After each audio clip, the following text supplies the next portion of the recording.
तो बच्चों आज हम लोग अपने सीए फाउंडेशन के पर्पस से अपनी पहली क्लास की स्टार्टिंग कर रहे हैं। ये बेसिकली इसलिए है ताकि जो लॉ से संबंधित बेसिक्स हैं वो कुछ हमें पता चल जाए। पहली बात तो हमें ये समझना होगा कि हमारे कोर्स में कौन कौन से एक्ट हैं। तो हमारे कोर्स में सबसे पहले है कॉन्ट्रैक्ट एक्ट, जिसके अंदर कॉन्ट्रैक्ट से संबंधित बातें बताई गई हैं। Contract act 1872। फिर है सेल्स ऑफ गुड्स एक्ट 1930। फिर है पार्टनरशिप एक्ट 1932। फिर है कंपनीज एक्ट का इंट्रोडक्शन, कंपनीज एक्ट 2013। और एक होता है लिमिटेड लायबिलिटी पार्टनरशिप एक्ट, काफ़ी नया एक्ट है, लिमिटेड लायबिलिटी पार्टनरशिप एक्ट 2008। तो ये सब एक्ट हमारे कोर्स में है और ये पोर्शन 60 मार्क्स कंट्रीब्यूट करता है। ये 60 मार्क्स का पोर्शन है। जो लॉ जिसे हम कहते हैं एक्चुअली वो एक एंटायरली न्यू सब्जेक्ट है और इससे पहले आपने कभी नहीं पढ़ा होता। जैसे कि इकोनॉमिक्स भी है आपके कोर्स में, लेकिन इकोनॉमिक्स के जो बेसिक्स हैं आपने पहले पढ़ रखे होते हैं 11th में 12th में। अकाउंट्स पढ़ रखी होती है, कुछ मैथ्स पढ़ रखी होती है, स्टैटिस्टिक्स पढ़ रखी होती है, पर लॉ तो एंटायरली न्यू सब्जेक्ट है। ये बहुत ही इंटरेस्टिंग सब्जेक्ट है। शुरुआत में थोड़ा सा मुश्किल लगता है क्योंकि इसकी लैंग्वेज थोड़ी सी डिफरेंट होती है, इसी वजह से कुछ नए शब्द सीखने को मिलते हैं इसमें। लेकिन तब थोड़ा सा यूज टू हो जाते हैं लगभग 8-10 दिन में, तो फिर इसमें मज़ा आने लगता है क्योंकि जो लीगल टर्मिनोलॉजी है वो आपको क्लियर होने लगती है। हम लोग जो सबसे पहला शुरुआत करेंगे वो करेंगे कॉन्ट्रैक्ट एक्ट से। Indian contract act 1872। क्यों? क्योंकि इस एक्ट में जो बेसिक टर्मिनोलॉजी है लॉ से संबंधित वो लगभग सारी कवर हो जाती है, जिसकी वजह से जब हम कोई और भी लॉ पढ़ते हैं तो ऐसे केस में वो हेल्पफुल होता है बहुत ही। तो इसीलिए पहले हम कॉन्ट्रैक्ट एक्ट 1872 शुरू करते हैं। हर जगह होता है, ये बिजनेस लॉ का पार्ट है कॉन्ट्रैक्ट एक्ट 1872। सबसे पहले तो हमें यही समझना होगा कि कोई भी एक्ट क्या चीज़ है। एक्चुअली सबको जो है मालूम है कि एक्ट तो रूल नियम होते हैं एक्चुअली, कि देश को चलाने के लिए नियम है जो कॉन्ट्रैक्ट से संबंधित हैं, उनके लिए अलग से कॉन्ट्रैक्ट एक्ट बना दिया गया। जैसे हर देश का अपना कॉन्स्टिट्यूशन होता है। कॉन्स्टिट्यूशन संविधान को कहते हैं, ये देश का सबसे बड़ा नियम है और सबसे सर्वप्रथम नियम है। देश को रन कैसे करना है। कॉन्स्टिट्यूशन ऑफ इंडिया, जब से देश आज़ाद हुआ हमारा कॉन्स्टिट्यूशन एप्लीकेबल हो गया। जितने भी लॉज हैं सब के सब वो कॉन्स्टिट्यूशन से ही उत्पन्न हुए हैं। इसीलिए कॉन्स्टिट्यूशन को कभी कभी मदर ऑफ ऑल लॉज भी कहा जाता है। हमारे देश में जो लॉ बनाने का अधिकार है वो पार्लियामेंट के पास है। पार्लियामेंट लॉ बनाता है जो पूरे देश पे लागू होते हैं। कैसे क्या प्रोसेस है वो तो कभी डिस्कस करेंगे। अब बात आती है कोई भी जो एक्ट होता है वो एक्ट चैप्टर वाइज बटा होता है और जो चैप्टर होते हैं उसके अंदर बड़े सारे रिलेटेड सेक्शंस होते हैं और सेक्शंस के अंदर सब सेक्शंस होते हैं। सब सेक्शन के अंदर क्लॉज होते हैं और क्लॉज के अंदर सब क्लॉज होते हैं, ताकि एक्ट में जो जो बातें लिखी हैं उसे एक एड्रेस मिल जाए। यदि हम कोई बात कह रहे हैं कोर्ट में जाकर किसी एक्ट के संबंध में कि भाई ऐसा किया जाए या ऐसा ना किया जाए क्योंकि कानून में ऐसा लिखा है, तो हमें बताना पड़ेगा कहाँ लिखा है। तो इसीलिए जो एक्ट है वो चैप्टर वाइज बटे होते हैं और chapter section sub section clause और क्लॉज सब क्लॉज वाइज। ये एक एड्रेसिंग सिस्टम है, बिल्कुल ऐसे ही जैसे कि मान लो कोई मुझे ढूंढना चाहता है तो मैं उसे कहूँगा कि भाई इंडिया में आ जाओ, उत्तर प्रदेश में आ जाओ, मुजफ्फरनगर में आ जाओ, गांधीनगर में आ जाओ, जो लेन नंबर 8 है उसमें आ जाओ और उसमें दूसरा मकान मेरा है। तो ऐसे केस में एग्जैक्ट जो बात है जिस तक पहुंचना है उसका एड्रेस बता दिया। इसी तरह एक्ट में कोई बात कहाँ लिखी है उसका एड्रेस बता दिया जाए, ताकि इसीलिए कॉन्ट्रैक्ट से संबंधित बात कॉन्ट्रैक्ट एक्ट में लिख दी गई, उसमें फिर चैप्टर्स बांट दिए गए, चैप्टर्स में सेक्शन, सेक्शन में सब सेक्शन में क्लॉज, क्लॉज में सब क्लॉज बांट दिए गए। ये पूरा एड्रेसिंग सिस्टम होता है। कोई भी जो एक्ट होता है उसका जो सेक्शन नंबर 1 होता है, उस सेक्शन नंबर 1 में उसका नाम लिखा रहता है, और यहां नाम के लिए वर्ड इस्तेमाल होता है शॉर्ट टाइटल। कोई भी जो एक्ट होता है उसका जो सेक्शन नंबर 1 होता है उसमें उस एक्ट का नाम लिखा रहता है, उसका कमेंसमेंट लिखा रहता है और उसकी एप्लीकेबिलिटी लिखी रहती है।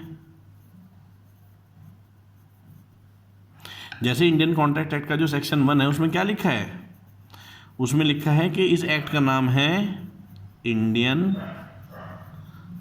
Contract act 1872।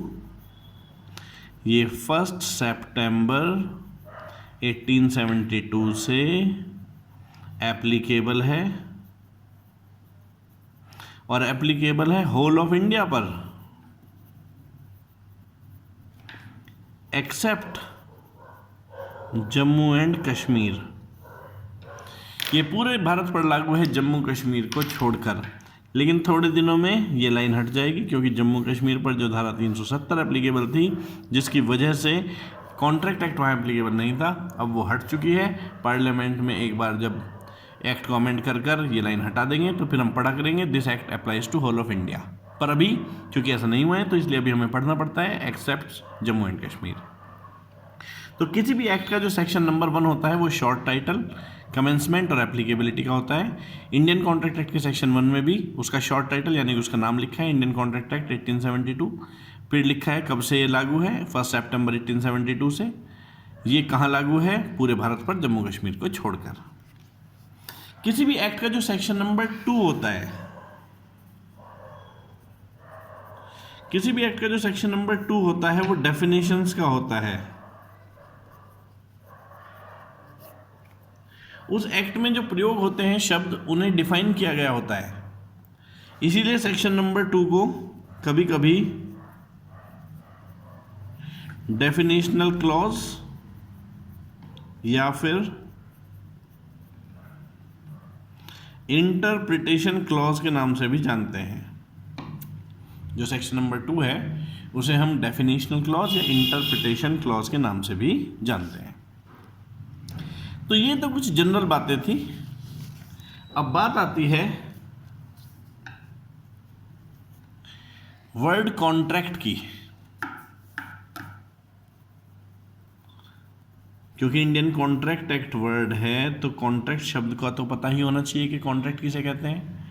लेकिन इससे पहले एक शब्द डिस्कस करेंगे जिसका नाम है एग्रीमेंट। अब आप कहोगे कि एग्रीमेंट और कॉन्ट्रैक्ट तो एक ही शब्द है, लेकिन एक्चुअली एक नहीं है, सिनोनिम की तरह लोग इस्तेमाल कर लेते हैं। लेकिन जब हम टेक्निकल इनका मीनिंग देखेंगे, लीगल दृष्टि से देखेंगे तो दोनों अलग अलग हैं। यदि मैं एग्रीमेंट शब्द को एक्सप्लेन करूं तो आप ध्यान से देखो, जो एग्रीमेंट शब्द है उसमें पहला पार्ट है एग्री, और एग्री का मतलब होता है सहमत हो जाना। एग्रीमेंट वर्ड में पहला पार्ट है एग्री, और एग्री का मतलब होता है सहमत हो जाना। किस चीज के प्रति सहमत हो जाना? तो ये कहा जाता है कि यदि एक आदमी दूसरे आदमी को कोई ऑफर दे और दूसरा कर ले उस ऑफर को एक्सेप्ट, तो उन दोनों के बीच में बन जाते हैं प्रॉमिस। यदि एक आदमी दूसरे को ऑफर दे और दूसरा उसे एक्सेप्ट कर ले तो उनके बीच में बन जाता है प्रॉमिस। और ये जो सेट ऑफ प्रॉमिसेस है इसे ही कहते हैं एग्रीमेंट। तो ये तो बहुत सरल लाइन हो गई, बहुत आसान बात हो गई। तो यदि क्वेश्चन पूछें कि व्हाट इज एग्रीमेंट, तो हम कह सकते हैं कि when offer is accepted, it becomes promise,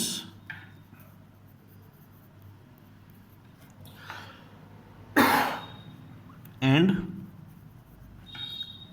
set of promises is called agreement. और पता है ये बात कहाँ लिखी है? ये बात लिखी है इंडियन कॉन्ट्रैक्ट एक्ट के सेक्शन 2 सबसेक्शन ई में। ये बात लिखी है इंडियन कॉन्ट्रैक्ट एक्ट के सेक्शन 2 सबसेक्शन ई में कि when offer is accepted it becomes promise and set of promise is called agreement. अब लेकिन यदि एग्रीमेंट शब्द की बात करें, एग्रीमेंट शब्द समझने के लिए हम दो केस समझेंगे। Case number 1, case number 2। जैसे कि एक आदमी के पास एक गाड़ी है और वो दूसरे आदमी को वो गाड़ी ऑफर करता है और कहता है कि क्या आप मेरी गाड़ी 50,000 रुपये में खरीदेंगे। इसको ये इसका ऑफर बिल्कुल सही लगता है। इसने कहा हाँ मैं आपकी गाड़ी 50,000 रुपये में खरीद लेता हूँ। तो ऑफर जब एक्सेप्ट हुआ तो प्रॉमिस बन गया, सेट ऑफ प्रॉमिस कहलाया एग्रीमेंट। दूसरा केस,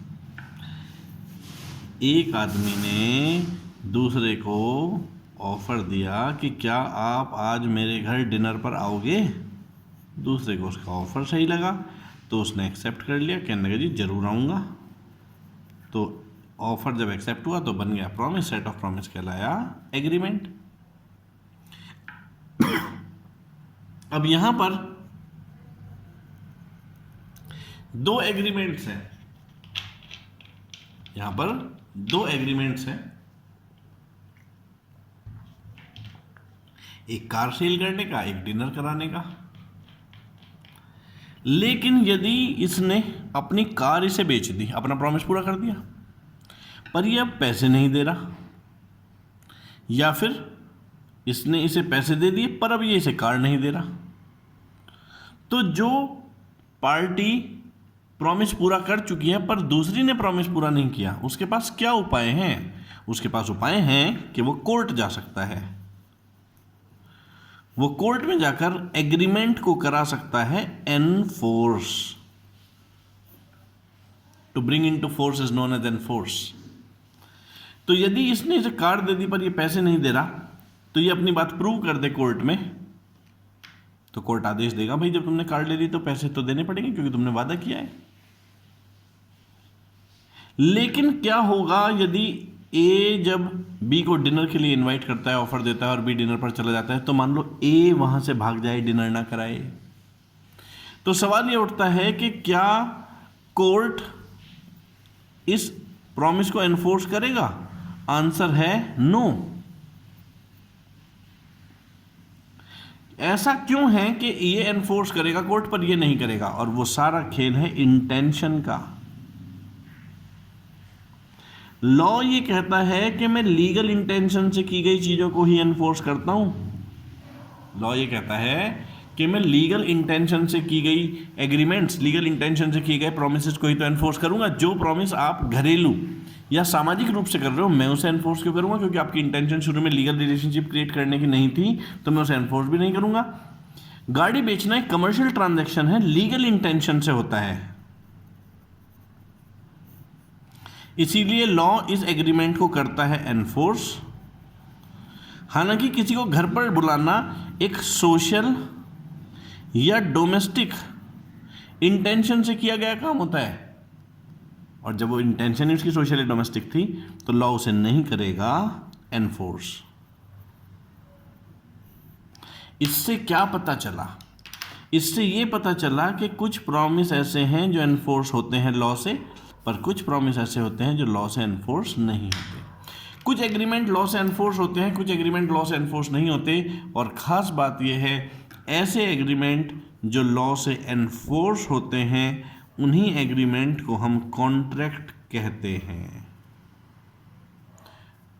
तो इसका मतलब तो ये हुआ कि an agreement enforceable by law is called contract. ऐसे एग्रीमेंट जो लॉ से एनफोर्स होते हैं उन्हें ही कॉन्ट्रैक्ट कहते हैं। ऐसे एग्रीमेंट जो लॉ से एनफोर्स होते हैं उन्हें ही कॉन्ट्रैक्ट कहते हैं। और ये बात पता है कहाँ लिखी है? ये बात लिखी है इंडियन कॉन्ट्रैक्ट एक्ट के सेक्शन 2 सबसेक्शन एच में। ये बात लिखी है इंडियन कॉन्ट्रैक्ट एक्ट के सेक्शन 2 सबसेक्शन एच में कि an agreement enforceable by law is called contract. और इस पूरे डायग्राम को देख के एक और बात पता चलती है कि कॉन्ट्रैक्ट है तो एग्रीमेंट तो होगा ही, पर हर एग्रीमेंट जरूरी नहीं कि कॉन्ट्रैक्ट हो।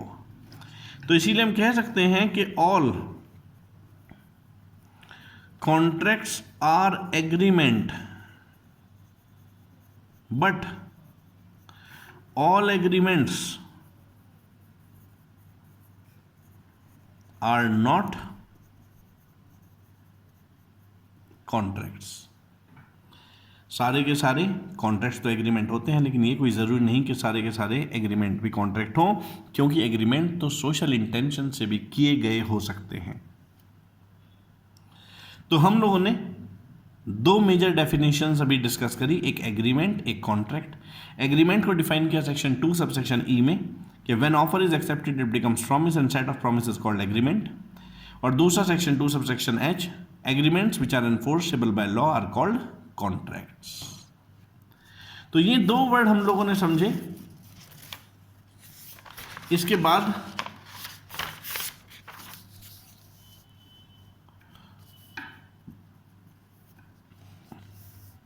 कुछ और टर्मिनोलॉजी। बात हुई थी एक व्यक्ति ने दूसरे को ऑफर दिया, दूसरे ने उसे स्वीकारा तो प्रॉमिस बन गया। एक बंदा यानी कि ऑफर देता है दूसरे बंदे को, तो ध्यान से सुनना, जो बंदा ऑफर देता है दूसरे को उसे पुकारते हैं ऑफरर, क्योंकि वो ऑफर दे रहा है। ऑफर को प्रपोजल भी कहते हैं, इसीलिए से प्रपोजर भी कह सकते हैं। क्योंकि ये वादा करना चाहता है, इसे प्रॉमिजर भी कह सकते हैं। तो ऑफर देने वाले को पुकारा जाता है ऑफरर, प्रपोजर और प्रॉमिजर। उसे ऑफरर कह लो, प्रपोजर कह लो, प्रॉमिजर कह लो। और जिसे ऑफर दिया है, क्योंकि जिसे ऑफर दिया है वो कोई ज़रूरी थोड़ी है कि उसे एक्सेप्ट करे, कर भी सकता है, नहीं भी। इसीलिए इसे पहले ऑफरी या प्रपोजी के नाम से जानते हैं। एक्सेप्ट कर लेता है तो उसे एक्सेप्टर या प्रॉमिजी के नाम से पुकारते हैं। तो यदि ऑफर मिला हुआ है पर अभी एक्सेप्ट नहीं किया, बिफोर एक्सेप्टेंस, तो उसे पुकारते हैं हम ऑफरर, ऑफरी या प्रपोजी। जब वो एक्सेप्ट कर लेता है तो उसे हम एक्सेप्टर या प्रॉमिजी पुकारते हैं। तो यदि हम देखें तो ऑफर देने वाला ऑफरर, प्रपोजर, प्रॉमिजर, जिसे ऑफर दिया उसे ऑफरी, प्रपोजी, और यदि वो एक्सेप्ट कर ले तो एक्सेप्टर या प्रॉमिजी के नाम से जाना जाता है। ये कुछ वर्ड्स हैं, टर्मिनोलॉजी। एक वर्ड है ऑब्लिगेशन, दायित्व, लायबिलिटी। ये कहा जाता है कि जब एक आदमी दूसरे को ऑफर देता है और दूसरा उसे एक्सेप्ट कर लेता है तो उनके बीच में बन जाते हैं प्रॉमिस, और सेट ऑफ प्रॉमिस ही कहलाता है एग्रीमेंट। जब एग्रीमेंट हो जाता है तो दोनों पार्टीज पर आ जाते हैं लायबिलिटीज, ऑब्लिगेशंस। जैसे कि हम लोगों ने अभी एग्जाम्पल देखा था कि जब इसने इसे ऑफर दिया कि क्या तुम मेरी कार खरीदोगे 50,000 में, उसने कहा हाँ मैं कार खरीद लूँगा 50,000 में, तो उनके बीच में एग्रीमेंट बन गया था। एग्रीमेंट बनते ही दोनों के ऊपर दायित्व आ गए, लायबिलिटी आ गई। इसके दायित्व आगे गाड़ी बेचने का, इसका दायित्व आगे गाड़ी लेकर पैसे देने का। जब इनके बीच में एग्रीमेंट हुआ तो इसका दायित्व आ गया डिनर कराने का और इसका दायित्व आ गया डिनर पर जाने का। तो यानी कि जब कोई भी एग्रीमेंट बनता है तो उसमें क्या क्रिएट हो जाती हैं? उसमें क्रिएट हो जाती हैं ऑब्लिगेशंस। लेकिन याद रखने वाली बात क्या है? ऑब्लिगेशन यदि लीगल नेचर की है तो ऐसे केस में उस एग्रीमेंट से कॉन्ट्रैक्ट बनता है, लेकिन यदि वो सोशल नेचर की हैं तो ऐसे केस में वो एग्रीमेंट तो होता है पर वो लॉ से एनफोर्सेबल नहीं होता, इसीलिए वो कॉन्ट्रैक्ट नहीं होता। फिर एक वर्ड आता है consensus ad idem. Consensus ad idem, ये कुछ टर्मिनोलॉजी है जो वैसे इस्तेमाल हो जाती हैं बीच में लिखते लिखते, तो इसीलिए इन शब्दों का पता होना जरूरी है। कंसेंसस एड ईडियम का मतलब होता है meeting the mind of parties in same sense at same time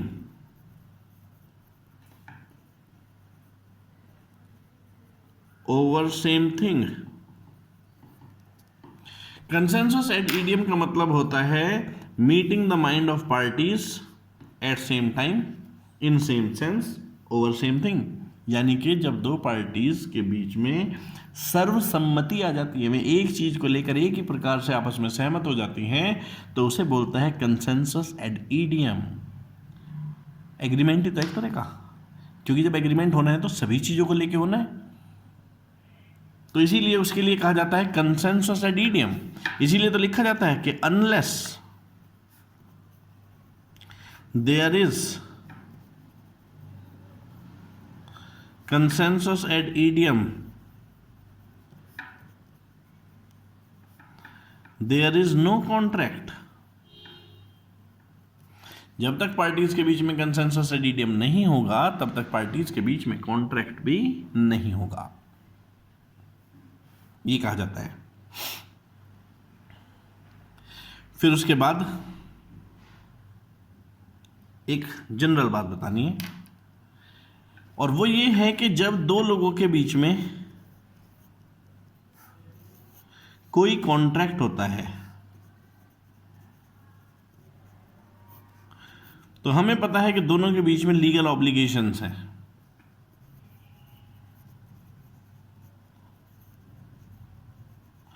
यदि एक पार्टी अपना वादा पूरा ना करे तो उसे पुकारा जाता है ब्रीच ऑफ कॉन्ट्रैक्ट। यदि एक पार्टी अपना वादा पूरा ना करे तो उसे पुकारा जाता है ब्रीच ऑफ कॉन्ट्रैक्ट, यानी उसने कॉन्ट्रैक्ट को तोड़ दिया, breach of contract.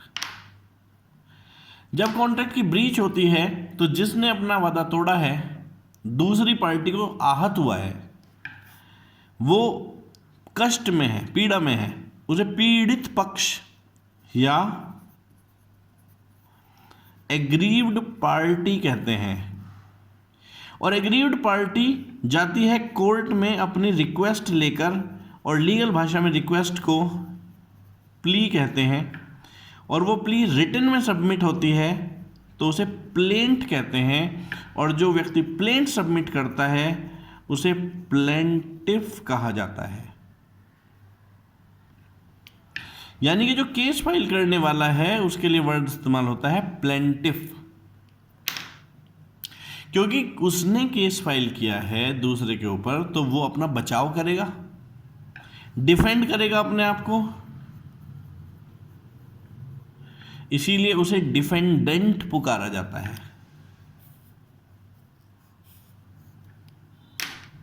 Case file करने वाले को प्लेंटिफ और जिसके ऊपर केस फाइल करते हैं उसे डिफेंडेंट बोलते हैं, प्लेंटिफ एंड डिफेंडेंट।